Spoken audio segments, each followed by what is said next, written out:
All right, everybody, we'll give a few more minutes here to get everybody here.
Get everybody going in a few minutes. It's right about 4 o'clock. I give them about 2-3 minutes and then we will rock and roll.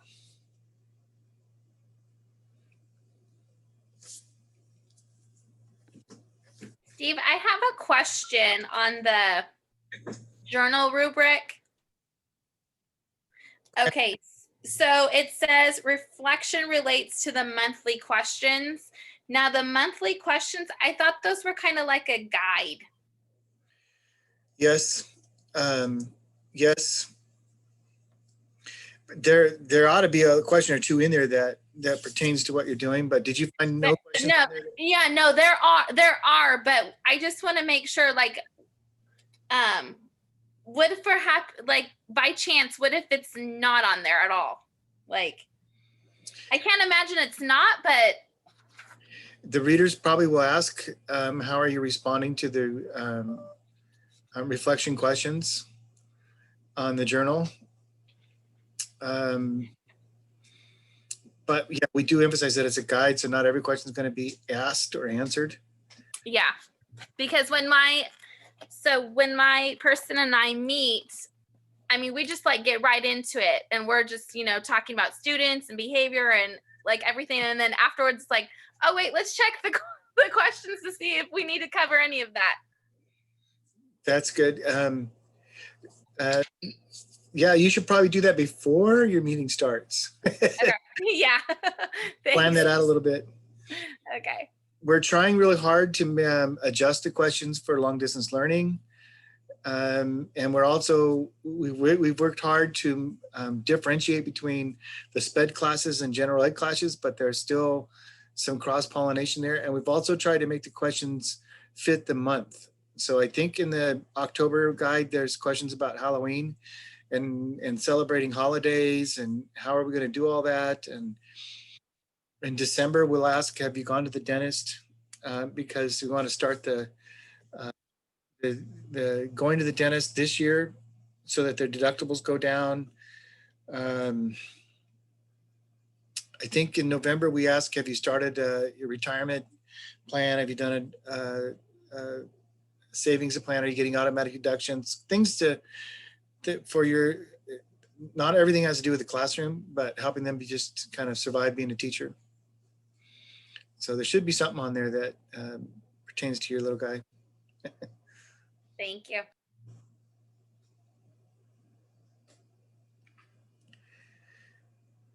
Long time no see there, Tim.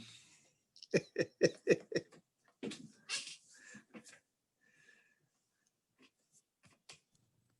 didn't unmute. I said, I know I'm back. I made it.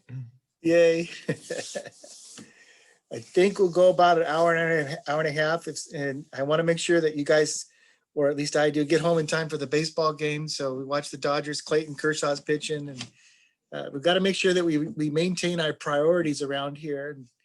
First things first.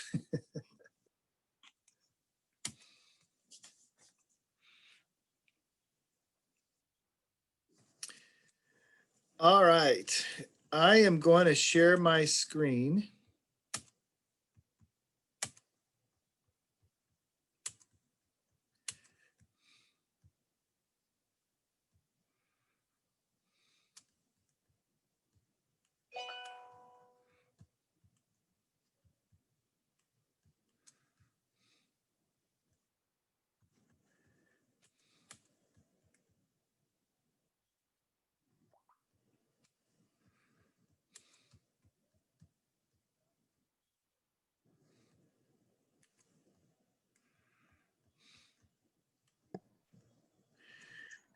All right, I'm going to do this.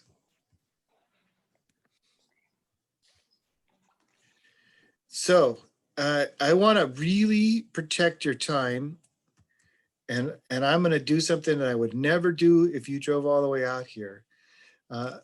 This meeting today is for new mentors, and we're specifically, Stephanie kind of started me a little early, but I'm going to open it up in a moment to question and answers, because there might be a question you haven't thought about, or you might have an identical question to someone else. So we're going to open that up in a moment to some question and answers.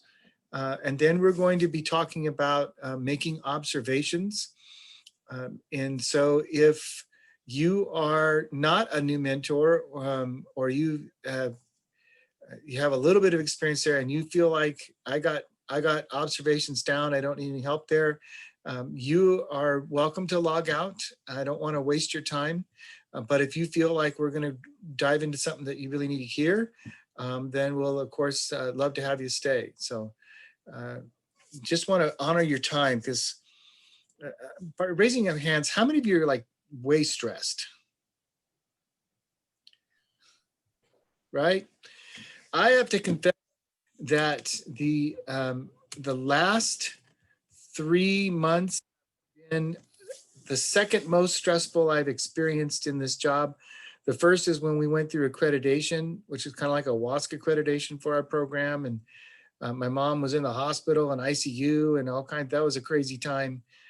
This is second place. It has been, the last 3 months have been crazy stressful.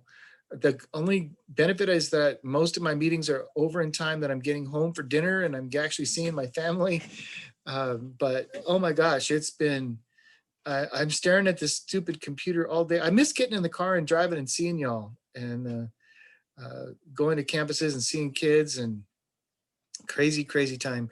And I've been kind of kidding around with some of the teachers I've been meeting and saying that in 5 years, we're going to use 2020 as a swear word. You know, your car's going to have a dead battery. And you're going to go, oh, 2020. It's just going to be a bad word, unless the Dodgers win the World Series. And then, of course, all bets are off. But all right, I know Adriana just joined us. Again, I'll repeat myself. We're going to open it up in a moment to question and answers. And then we're going to move on into how to do observations. And if you have already got a pretty good handle on that, maybe you've been through my training before on that, I don't want to be redundant. And I'll let you log off with no hurt feelings. But if you stay, we'll be glad to have you. All right. And the best way, I will tell you right now, I have man disease really bad. I can't do more than one thing at a time. And so looking at chat and trying to present and think and answer your questions is really difficult for me. I know that you women are multitaskers, and maybe it comes easier to you. I just can't do it. So in a moment, I'm going to invite total chaos and ask that if you have a question, just unmute and blast away. And if we talk over each other, we'll figure it out and go from there. All right. What are your questions?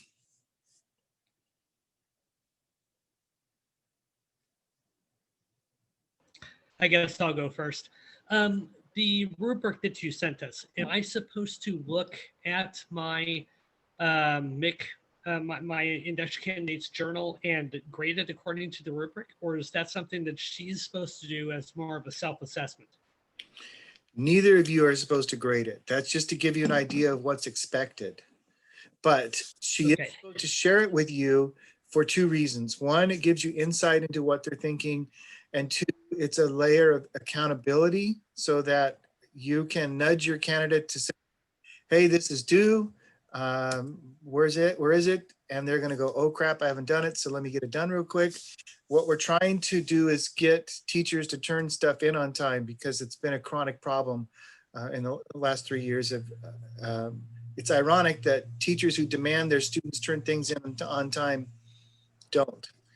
So they're sharing that journal with you for you to get insight into what they're thinking and as a layer of accountability. But neither one of you need to grade it. That's what our readers are for. Okay, that's what I thought, but I wanted to make sure. I wanted to double check. But I didn't want to, I wanted to make sure that you knew what our expectations were. And Stephanie asked earlier, before some of you joined on, the rubric says that you're supposed to respond to some of those response guided questions. And so we would ask that you do that. You know, there should be 1 or 2 questions in there at least every month that pertains to what's going on in the classroom or in the long-term analysis. And so if your candidate's kind of reflecting on that, hey, we talked about the Halloween, and can we celebrate that, or is there cultural problems with doing so? Does it leave kids out? What is our site and district policies on that? So that's a pretty important question to ask, I think, this time of year. Foggy day schedules might come up if we have kids in the classroom. I once had a candidate think that meant they didn't have to come to school till 10 o'clock, not realizing teachers have to be there reporting at the duty day. So we try to get in front of that and make sure our teachers know what's the foggy day policy. And so there should be some questions that you're answering every month.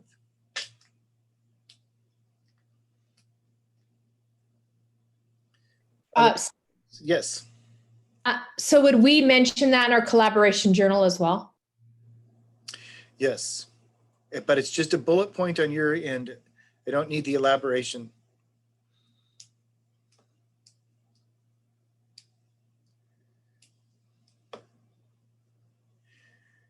Has everybody had a chance to have their triad meeting?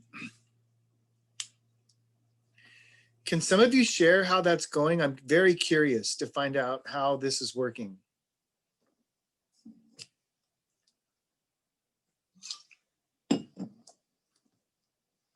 Yeah. Ours was good. The vice principal and I and Eleanor, we all met, and the vice principal gave us some input on the goals and the pathways and everything else. So we just added on some more information, and then she gave us some PD that she could go to. That's exactly what I want. That's awesome. Awesome. So Steve, when I went with Corbin and Sabrina and Matilda, everything went really smooth.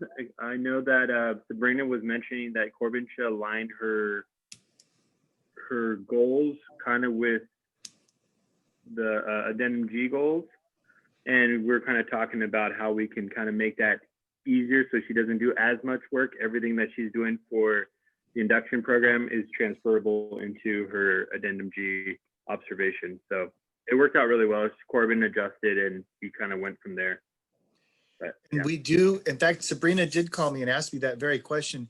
We do highly recommend that. And so for those outside of Madera Unified, Addendum G are our pre-evaluation goals that our teachers are required to write and meet with their administrator prior to their evaluation for the year.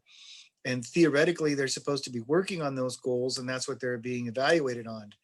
What we have found in practice, though, is that the pre-evaluation goals really never get discussed again.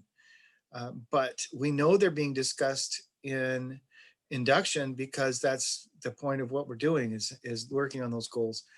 And then it provides a layer of support for evaluation because now we have a whole body of work that shows the administrator how much growth we've had on those goals. So yeah, even if they're not word perfect identical, if they both have the same flavor or kind of cover the same standard, yeah, that's all good. And I'm glad you were able to get that insight.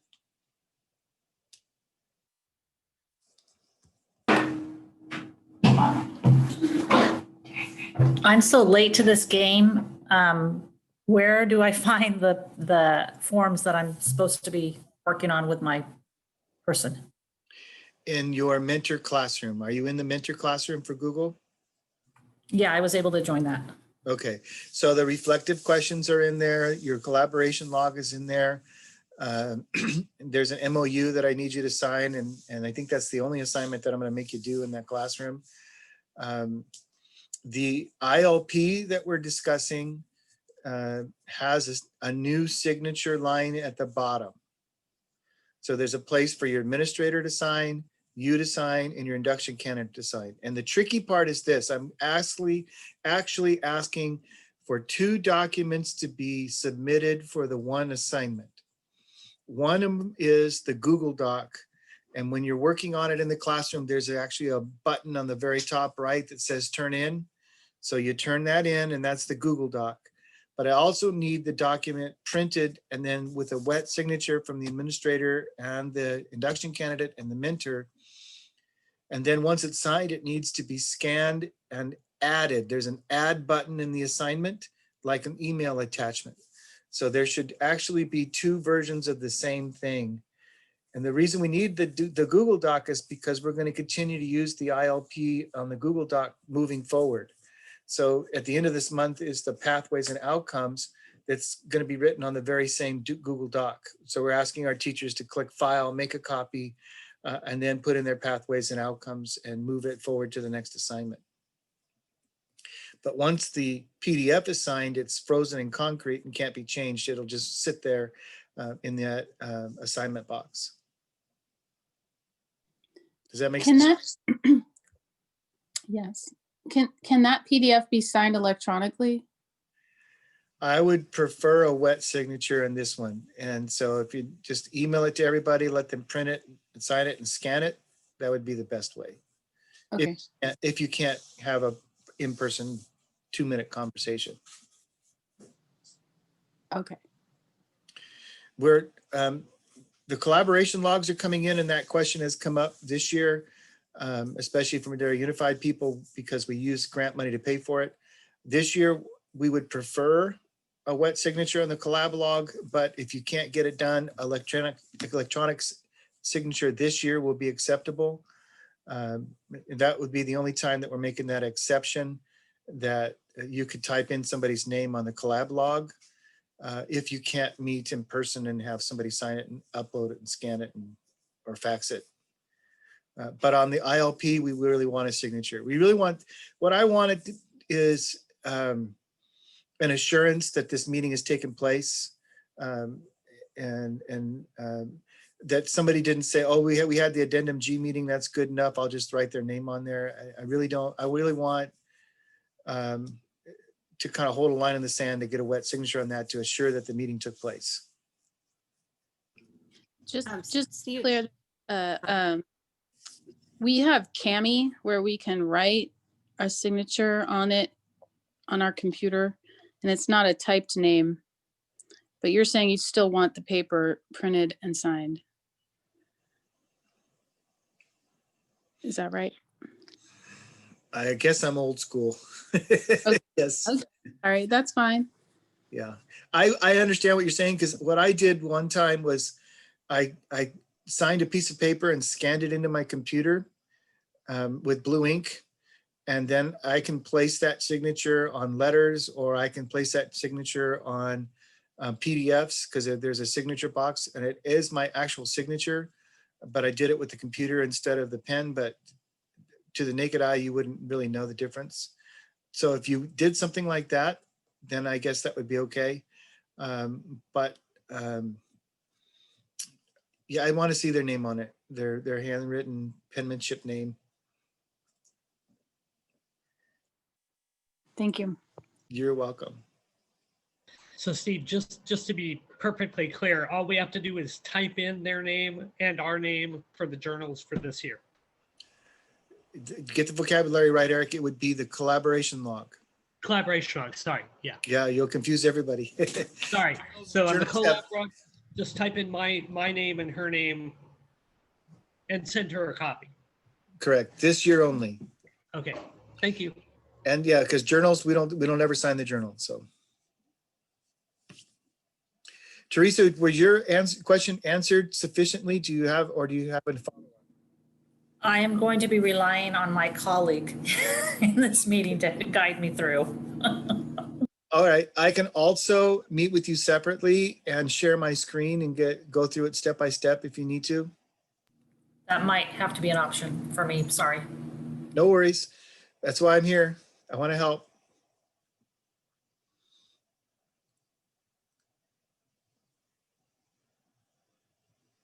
Miss Hinkle, did you ask a question or were you talking to, you're muted.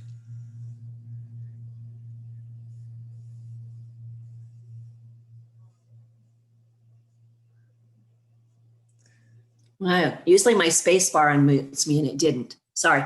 I said, if you do that with Teresa, I'd like to be included and that way, so I know I'm doing it right too. No So I'm worries, doing I can it do that. also. Okay. Do that. Send me an email and I'll make an appointment for you. What's a good time to meet? Are you guys, is it lunchtime? Probably take 20 minutes. Does that work for you guys? We may have different lunch times. What's your lunchtime, Teresa? We get a lunch? Well, kinda, sorta. I thought we would with distance learning, but no. Well, we still do paperwork, so. Yeah. 11:30 to 12 technically. Okay, I could do that. I have to get out early, but I can do that. All right, I'll set up a calendar invite for you guys shortly. Okay. Thank you.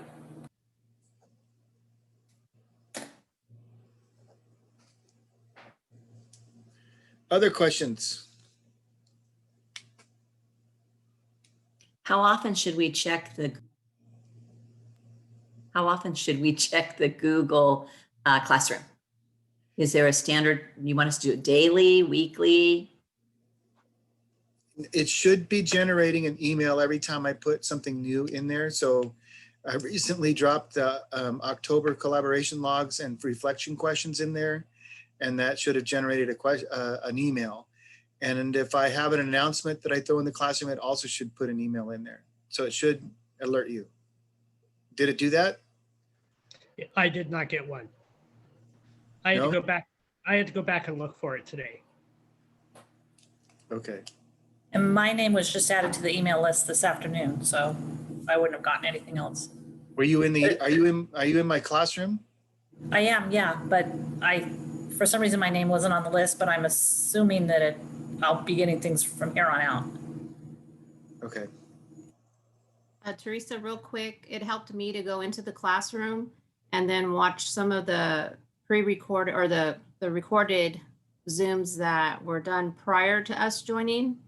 So I don't know if that would help you and anyone else. I just went in and watched the pre-recorded Zooms that I wasn't a part of, and there's a lot of information in there. All right, thank you.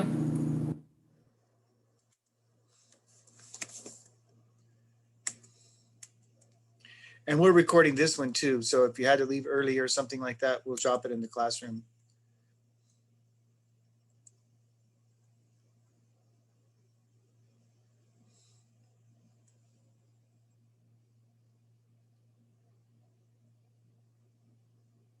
The rest of y'all are solid?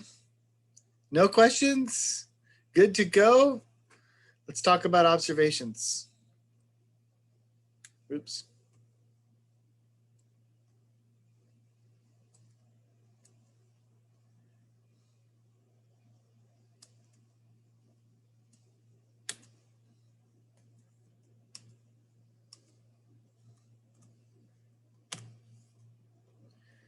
All right.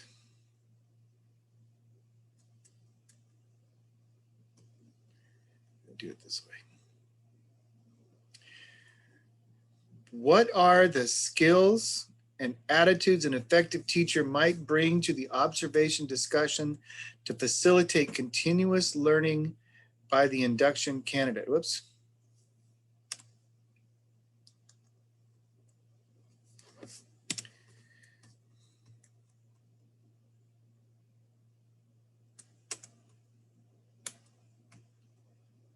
All right, let me do something here. I'm trying to make all this super fancy and I don't know that I always do a good job, but let me throw this in here. And then I'm going to put you in a breakout room for about 3 minutes so you can talk about this. And there are 1, 2, 3, 4, that would make 6 rooms. And we're going to be in there for about 5 minutes. I want you to answer this question. Ready? Go.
Steve, a little feedback for you. You have to remember that with technology, it takes us twice as long. So if you want us to discuss something for 5 minutes, you have to give us 10.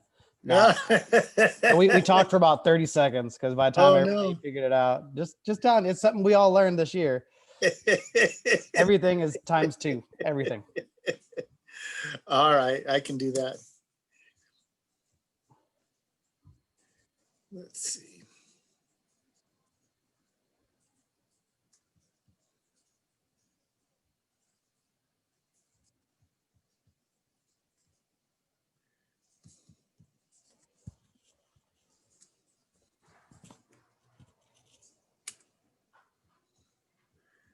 All right, what were some of your insights? What do you think we need as a mentor? And if you didn't get a share, you can share now. I can share for our group. Okay. They had some really great ideas: enthusiasm, support, patience, being mindful, and then actually like adding on and trying to help them extend their thoughts, their ideas. Good.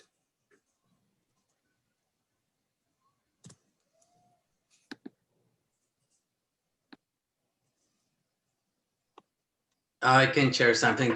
Just basically having that attitude, the good positive attitude that you really need to have just to get things started. Because if you don't have that positive attitude, it's gonna be more challenging. Being organized as well, and somebody said supportive, so it's very, very supportive. But that good positive attitude, I think it's a must.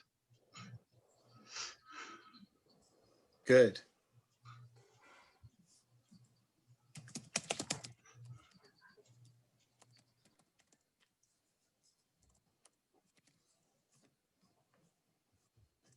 Good.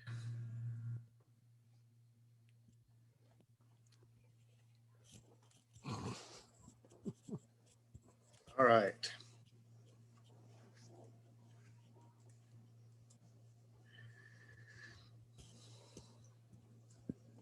How have you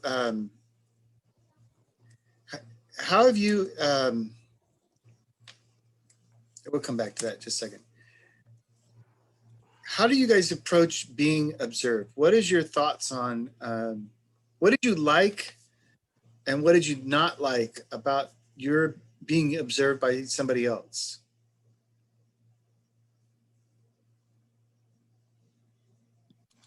I think a lot of it is intimidation when you're a first year teacher, especially with admin coming into your classroom. We had a great talk about this at our last meeting, Corbin and I, about how, you know, when you have admin in there, it kind of makes you a little nervous. But I kind of told her, it's like, as long as you're, you know, kind of explaining the learning objective with the students more and kind of going over the step-by-step instruction, and as long as you're making that effort to kind of show the admin team that, you know, you are making an effort to teach these kids, you know, a variety of different instructions and step-by-step. And I don't know, I just say you need to be calm because they're there to support you. Sorry, my dog's over. They need to be calm, and I kind of told her, like, just pretend they're not there. So. Mr. Gibson, do you remember Mr. Pisk? Oh, yes. He would come in your classroom with his arms like this. Yeah, I can't see your picture right now, but yeah, he had his arms crossed, and yeah. No, it's funny. I saw him once a couple of years ago, and he was a much different person after he retired. I agree. Very pleasant to be around. But intimidation was his playing card. I mean, to tell you what. Yeah. And he would tell you, don't talk to me. I don't want you to talk to me. Don't involve me. Like, okay. Yeah. My wife worked with him also, and she's nodding her head. Yeah. Yeah. Definitely intimidation was a big part of his style. But for a new teacher, anybody entering the classroom can be kind of scary.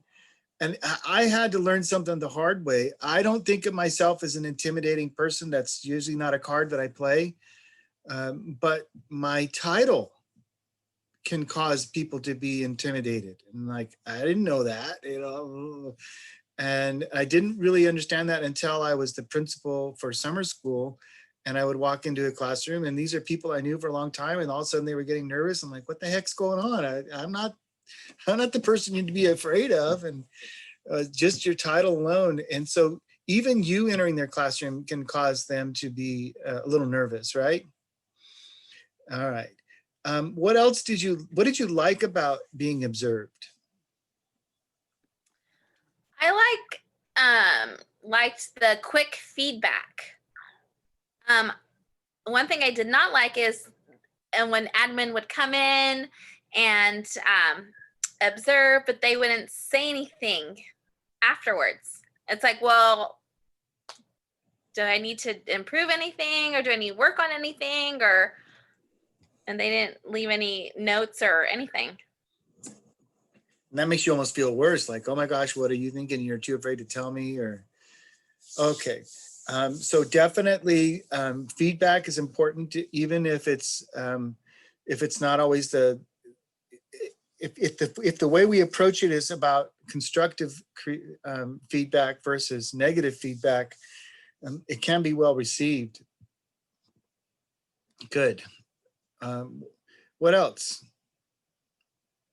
Did you like it when more than one person came in your room?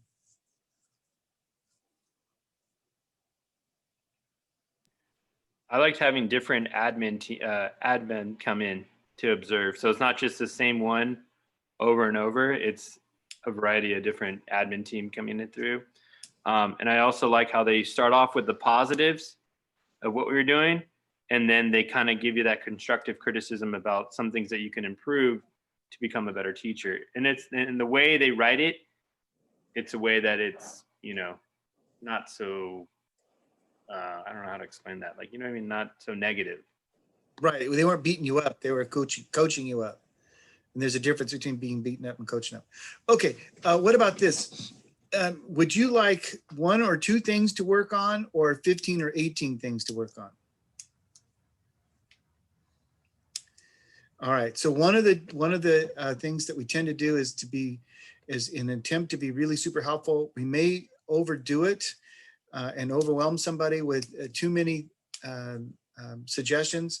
So kind of keep that in mind. We want to be focused with our feedback, 1 or 2 things that we can do. Good. I like the idea of what Adam was saying. I get different perspectives by having different people come in. Have you ever had 3 or 4 people come in your room at one time? How does that make you feel?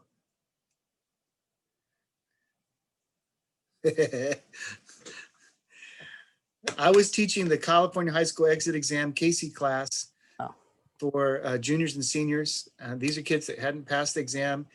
And I had Jim Dice as my administrator. And he really liked what I was doing, but he didn't communicate that really well. And yet he was promoting our program. And one day I looked up, and the LA County superintendent was in my classroom. And I'm like, holy cow, what's going on here? And they had brought a whole team and no warning. And it's like, oh my goodness. And when I figured out who they were, I got sweats coming down my head. Give me a heads up here, dog. Come on, man. But he liked what I was doing and wanted to share it with others, but he didn't exactly let me know that. So multi-people observing a teacher at the same time can be a scary thing. Sometimes our candidates saying, hey, my vice principal is going to be observing me for my evaluation. Do you want to come and observe at the same time?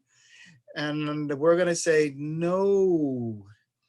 Partly because when you're being observed for your observation, we hope that your lesson is really well polished. You're not trying new procedures that day. They're not trying something new that day. You're doing the same old, so it's nice and it looks great. But we want you to be able to go in and see, honestly, we want you to go see a bad day. We want you to see a rough day. We want to see you to see what they're struggling with so you can help coach them up versus an administrator where we're trying to do a tap dance and make sure everything is polished and perfect. So don't go the same day as the administrator. And we're going to be talking a little bit about how we're conducting observations this year in light of our COVID situation. Even if we get back to the classroom, it's my understanding that we're still going to be in a half a capacity mode, a hybrid mode, if you will, across the county. All the schools that I've been talking to says that, because some of our schools are trying to open up like right now, but they're still only going to see half of their students. I think the waiver states that they can't have more than 16 students in a classroom or something like that. So we're going to be in this situation for a while. Any of you want to give up your Zoom camera to a substitute teacher? Anybody? Bueller? No, nobody. Nobody wants to give up their Zoom camera to a substitute teacher. So we're not going to make you do that to conduct your observations. We're going to talk you through that. And some of you that with tech issues and a learning curve ahead of you, we'll go real slow. But it's not as complicated as I'm going to make it sound, and I'm going to make it sound complicated. All right, let's talk about the mechanics of an observation. We want you to have a pre-meeting before you do your observation, okay? And in case of our MIC program, it should be centered on their ILP. So your focus is laser focused, and it should be topics that you're already discussing in your mentoring meetings so that you have a real good idea of what you're looking for. But I'm going to break you into groups again, and I want you to try to come up with a list of things that you should discuss before having your before conducting your observation. And Andrew says y'all need 10 minutes to do this to get organized and start visiting instead of 5. So we're going to make that happen. And I'm going to put you in the random groups once again.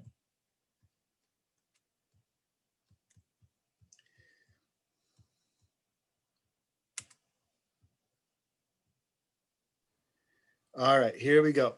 But actually, I'm going to keep you in the same rooms. It's already done it for me, so I'm going to keep you in the same rooms.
That's just like overkill.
All right, I think everybody's back. What are some things we should talk about in that pre-observation meeting?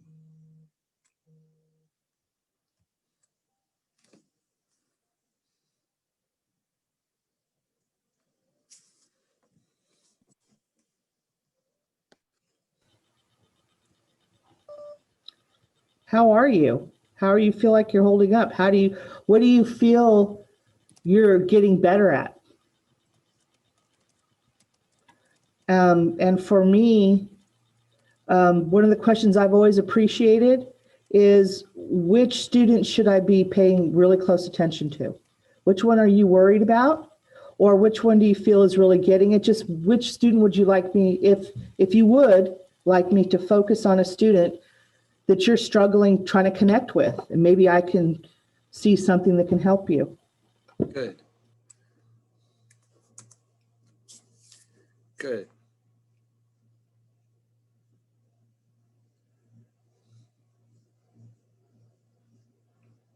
Maybe what sort of things would you like help on for them to ask us that? What would you like us to focus on? Not necessarily a student, but in their technique or their presentation or whatever modality they're using.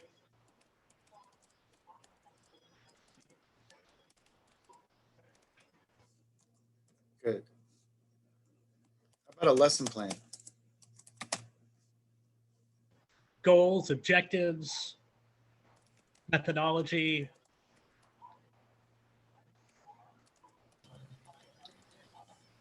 Good. And specifically, we're going to be looking at the ILP goals. And I'm guessing that there's some strategies that you've been discussing.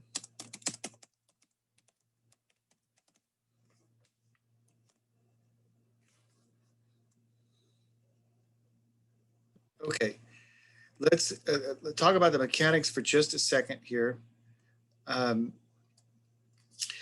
Since we already have agreed that you don't want a substitute to come and take over your Zoom camera, unless you have an offsetting prep period where you're not teaching and they are, we want you to ask them to record their session that you want to see and share it with you.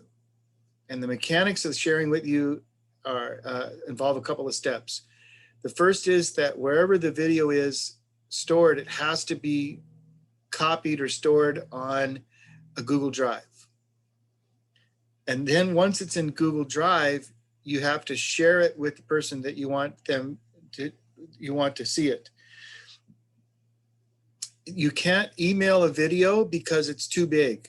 You have a 25 megabyte limit with Gmail, and a video is going to be 250, 500 megabytes, even if it's only like 20 or 30 minutes long. So the steps are record the video in Zoom. I would ask them to rename it because it'll say Zoom 01 or Zoom 0. Ask them first to rename it and say, maybe with a date, 10/14 from 9 to 11. And then they actually would move that into a Google Drive, and then from Google Drive, they would share it. And once you put it in the Google Drive, you have to go on the internet to share it. You can't share it from the desktop folder. Does that make sense to everybody? Do you all understand what I'm talking about?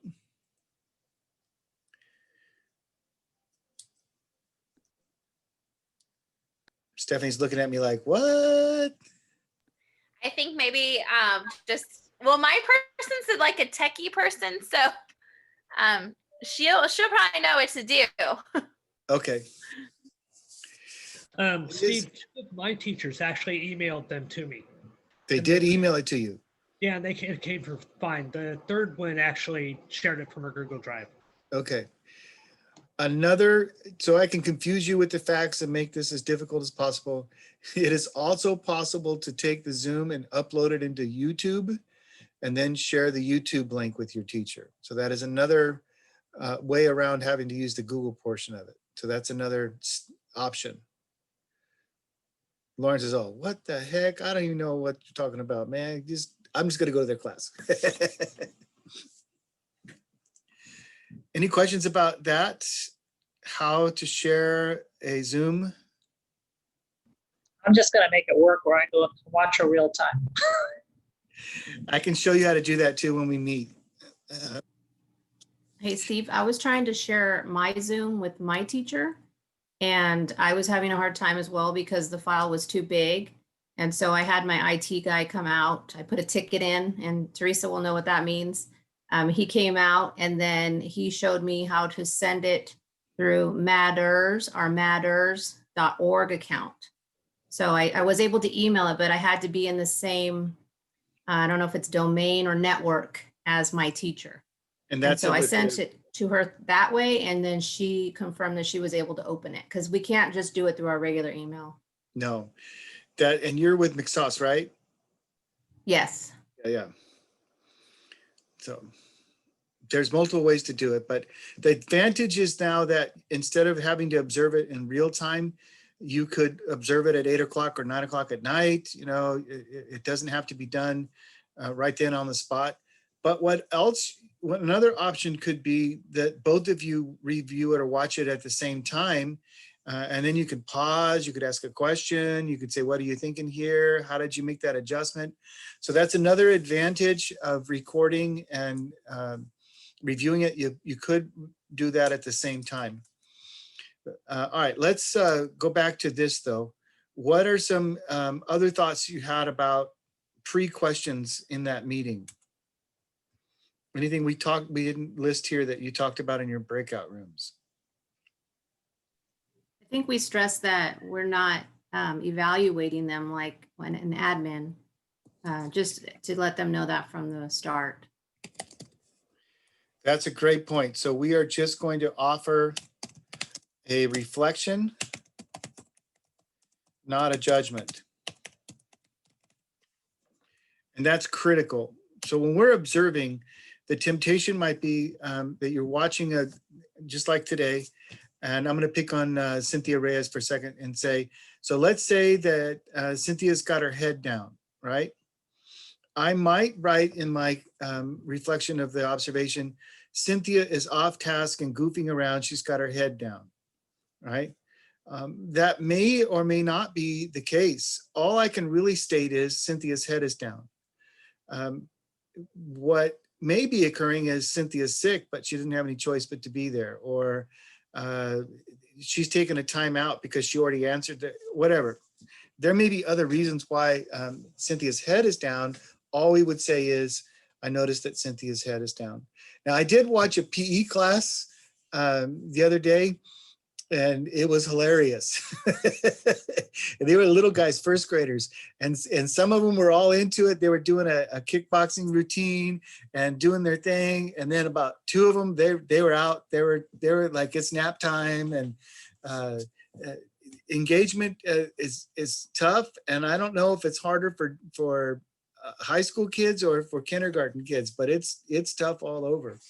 But we want to make those observations as without judgment as possible. Also remind them that what you're seeing is in confidence, right? You're not sharing this with anyone else. No one else is going to know what you're thinking. This is just between the two of us.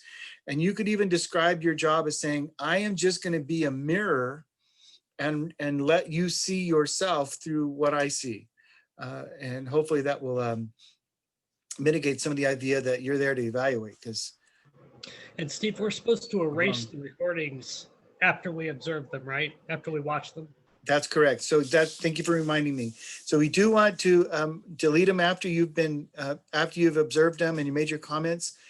We want to make sure that they don't accidentally get published in some way, because that would be in violation of many of our district's policies on recording and sharing. I know that Chowchilla High School is really sensitive about recording. Anyone from Chowchilla today? Yeah, so they're even saying no recording at all. And so you might have to figure out a workaround. You might have to try to get over there during a prep period, or maybe, I don't know. It might even be that an observation isn't possible at Chowchilla High School this year until we have kids in the classroom and you're able to walk over there. But anyone else in that same boat? Their district is saying, no, you can't record, no, at all, period. There were some rumors of that effect in Madera Unified, but I checked with our HR person, and Kent told me, no, they can record as long as it's not published. And so we can avoid the publishing by, as Eric said, deleting it when we're finished viewing it. All right, so you're gonna have a pre-meeting. You're gonna talk about what your focus is. It might be possible for you to join them in a live classroom via Zoom, right? You have offsetting prep periods, or your fourth grade is teaching now, but you have third grade, so you have the hour off. It's possible if you could join their group. You need to ask them if you want your cameras on, cameras off. Do you want my name disguised? Do you want my volume on, my microphone on or off? Ask your teacher what their expectations are if you're going to join their Zoom classroom. Some of them are going to want you to have your cameras on because that's what they're trying to promote in their classroom, and they don't want anyone coming in their classroom with their cameras off. Others are like, oh no, hide yourself, because if you're as ugly as Steve Thornton, you'd scare all the kids, so please turn the camera off. Stephanie, you're laughing. It wasn't supposed to be funny. No, I was kidding. All right, let's get out of this and go back. And there we go. And what am I doing? And now you're seeing my email. All right.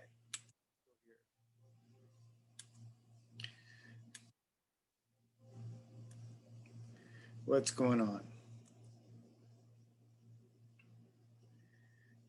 Uh-oh. I got logged out.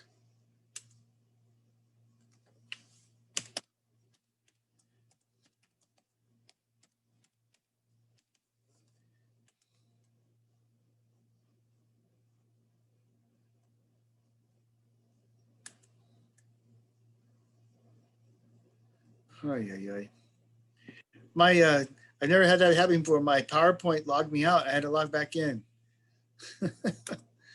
Isn't this a wonderful world we live in?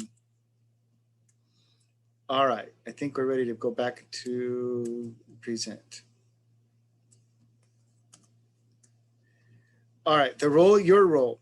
Consider how the mentor ensures a successful and meaningful observation experience. So how do we record what's going on? What are some techniques that you have seen used or you would like to use when you go and observe somebody? What are some tools that you use?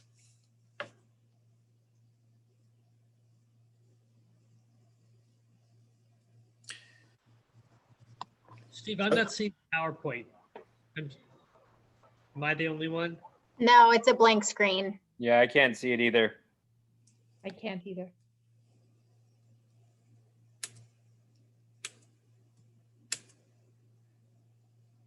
Now?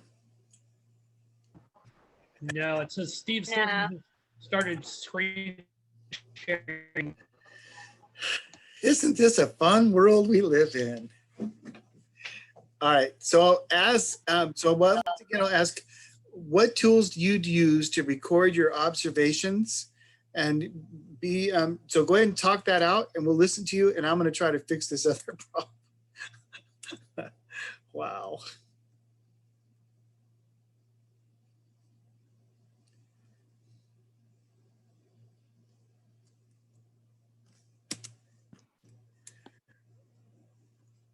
Great ideas, guys. So are we talking about, what do you mean as far as what tools? I mean, I'm a little confused because I know a lot of us have been observed in the classroom, and this is a whole different world, virtual world. And that's what I'm just kind of looking like, is it placement? Because I know when I was getting observed, the way the admin or whoever was observing me would place themselves in my classroom to see everything as well as me in front teaching. But as far as with the virtual world, I'm trying to figure out a strategy of how we can approach this. So as you're observing, how do you record what you're thinking about, or what are you seeing? So just bullet points and things like that about. Yeah. Okay. Can you see my screen now, by the way? Yeah, I can see it now. Okay. Yeah, it's there now. One thing that I've seen very common, even now as informal observations are taking place by our administration, is about every, one way is to write teacher said, student said, or teacher did and students did. So you just use a pad of paper and you write that down, or you typing it as you're going along. That's one way to record your thoughts or record what you're seeing.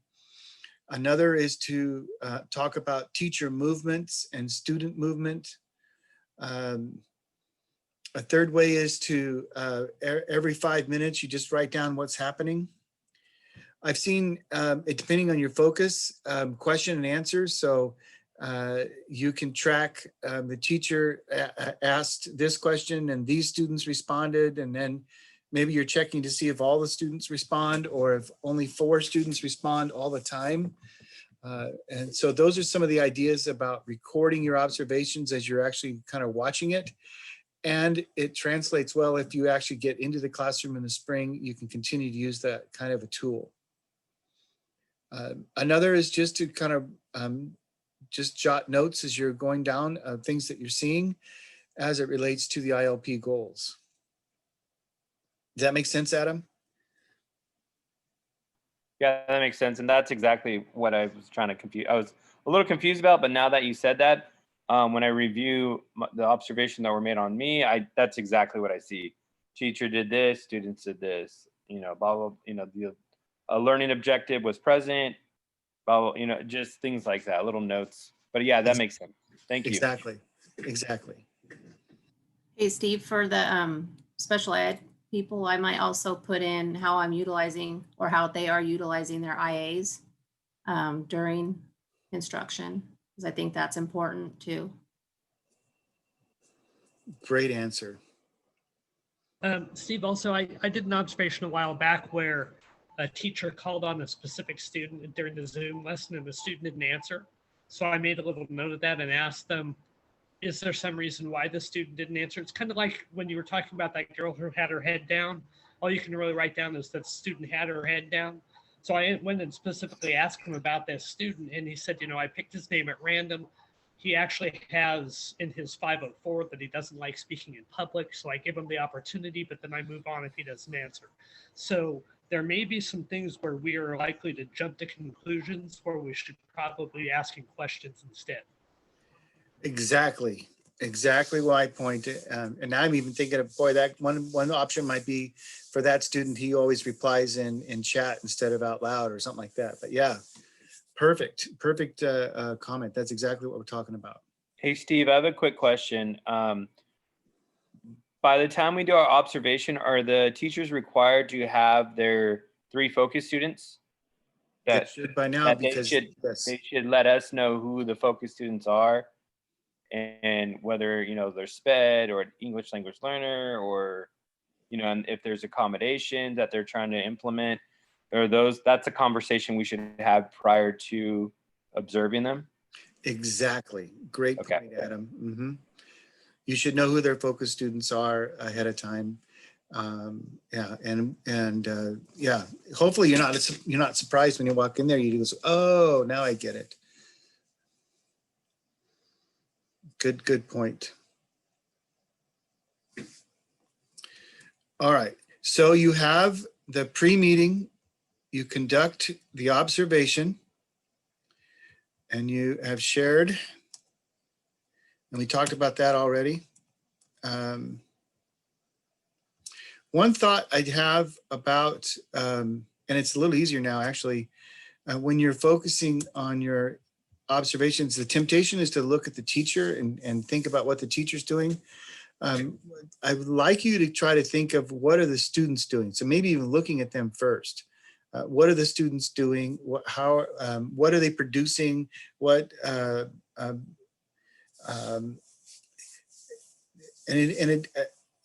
don't know if you can or not.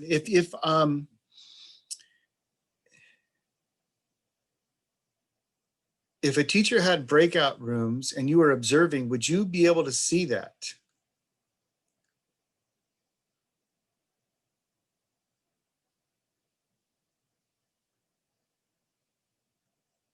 Steve, when we did our breakup rooms, could you watch us then? Only I if they could- make you a co-teacher. Or Okay, so co- one way is to make a co-teacher. I could have joined your class, Eric. You can I join. couldn't see the classes without joining you. So you couldn't see all the breakout rooms at once. No. Nobody can. That's the problem. But you with it. can come and go as you join and then come back Yeah, out. the You can do teacher can that. drop into each one, like right after another or whatever, but you don't know what's going on once you leave. It, that's. So the interesting question would be, if you make a recording, is it recording as you're jumping into breakout rooms as the teacher? I don't think it does. But That's that would interesting. That would also mean that you would have to be watching a live Zoom meeting rather It than could- a recording they made at a previous time and sent to you. Well, I want to know if, and I should have joined a room now that I thought about it. I should have joined one of your rooms to see if when I join, does it record that or does it just go blank? There's an option that you can record that specific breakout room. Once you enter, there's an option to record it. We did a Zoom training at Madera South, and that was one of the things they were telling us about. Like, once you're dropped into them, if they're fooling around, you can say, hey, this is being recorded right now. And usually they're like, oh, okay, I'm not going to do anything. And then once you leave, it stops recording, and so forth. You can jump in and then record. So Does it add to their overall recording or does it make a breakout recording of the set? that's one thing I've not really played around with, but I know you can record in a breakout room. So I'm getting dizzy just thinking about this. I don't know how y'all are. it's a headache, believe me. So you may have to just ask the teacher how breakouts go. You went in there and what did you see? I don't know. Sheesh, yes. This is like a double thing, but our district, if you're in Madera Unified, bought the upgraded Screencastify. So there are times I'll run that and it's also recording everything on my screen. So that's just a double way to have it, kind of double running. What was that called again, Daniel? It's called Screencastify. And it's actually really, really cool. I've had students do assignments where the students will make a video and present it. And a lot of teachers have the students use it, but we have the upgraded, it's normally I used to pay about $50 a year. So anyway, you can get a Chrome extension and then just Google Screencastify Chrome extension. And then I think sign in with Madera, you get the free upgrade. Thank you for sharing that. That sounds cool. I didn't know about that either. So there you go. All right.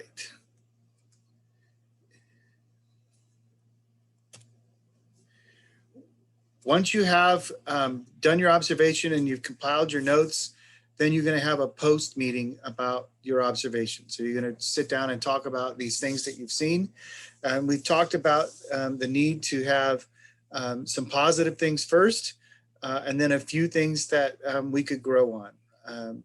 So we have to be careful not to come up with a list of 15 things that we need to grow on, but 2 or 3 things to focus on and continue to work on. But again, I'll reiterate, it has to be tied tightly to their ILP goals. That's really the key there. That's the focus. How are they implementing the things that you've been talking about? All right. Where does it go? I keep getting questions like, is there a document that I need to fill out for my observation? And the answer is no. We've worked really hard at simplifying what we're doing. On your collaboration log, there's a little box where you talk about, and all you have to say is conducted observation on September 18th. That's it. That's all you have to put on your collab log. But your teacher needs to put that in their journal, and that should be one of the pieces of evidence that they're sharing for the month. And so remember, we're asking for 2 or 3 artifacts a month. One of them could be your observation. And so you're kind of saying we observed on the 15th, and your teacher's saying I was observed on the 15th. In our post conversation, we talked about this, and that's where the reflection piece comes on, and where they're applying new knowledge from your observation. There is not a separate document that is needed by you or by the induction candidate to reflect on the observation that you conducted. Any questions about that? We tried to make that simple.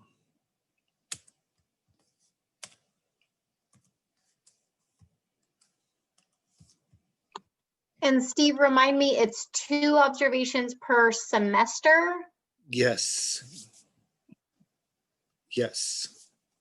And then they also have to observe 2 in addition to that, so a total of 4, is that right? You're observing them a total of 4 times throughout the year, 2 times per semester. And then you are organizing and initiating their opportunity for them to observe 2 other teachers. Gotcha. It does not have to be in the same subject area, but it does have to be tightly aligned to their ILP goals. So I was thinking of Tim, he's got a diesel mechanic. And one of the things I wondered about was, could he see an art teacher?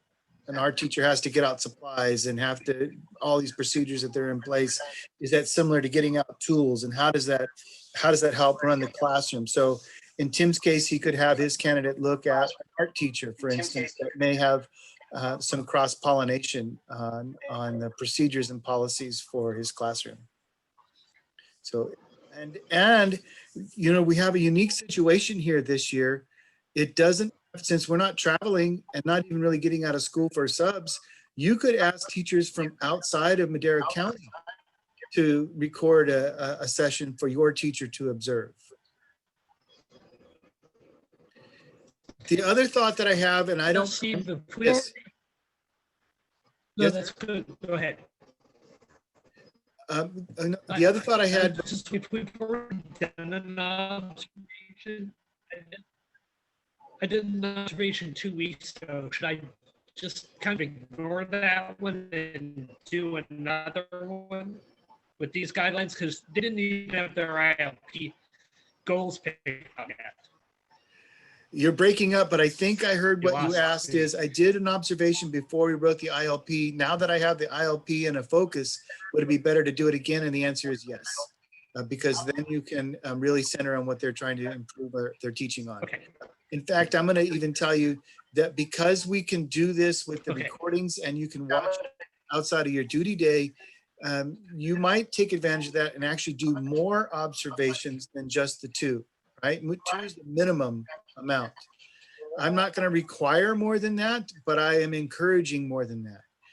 One of the things that we tried last year was full-time mentors, and they were in the classroom every week, and it proved to be very helpful. If that's something that you can do and you have the time for and the capacity for, I would encourage it. The more observations you can do with your teacher and provide them feedback, the better off everyone's going to be. But I'm not going to require it because Lord knows you are all incredibly busy. I can see the stress lines already forming on your forehead. And I appreciate what you're doing, and I'm not going to burden you with more. But if you have the ability to do more than 2 observations per semester, I would really encourage that.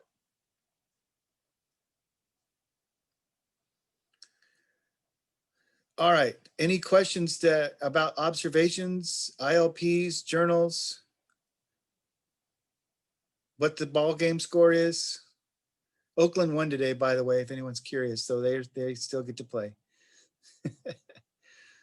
I hope the Yankees lose. We'll see what happens. All right, guys, I'm going to let you go. Thank you for your time. You are much appreciated. You are the foundation and bedrock of our program, and you're doing great work. Thank you so much for your service. Thanks. Thank you. All right, you. guys, have a great evening. You too, Steve. Thank you. Take care, Steve. All right, Thank you. you're welcome. Teresa, you want to stay on for a sec? Actually, can I stay on for a sec too? Sure.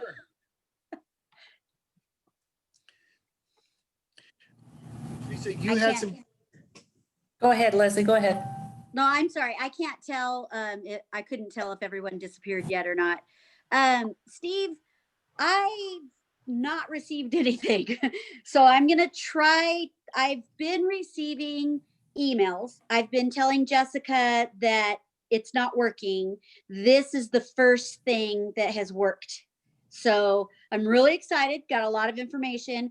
I'm really happy to know that what we've been doing so far actually falls right in line with what I'm supposed to be doing. But now I'm going to go and try to go to the Google Classroom and see if I exist there. I'm hoping I do, since this worked.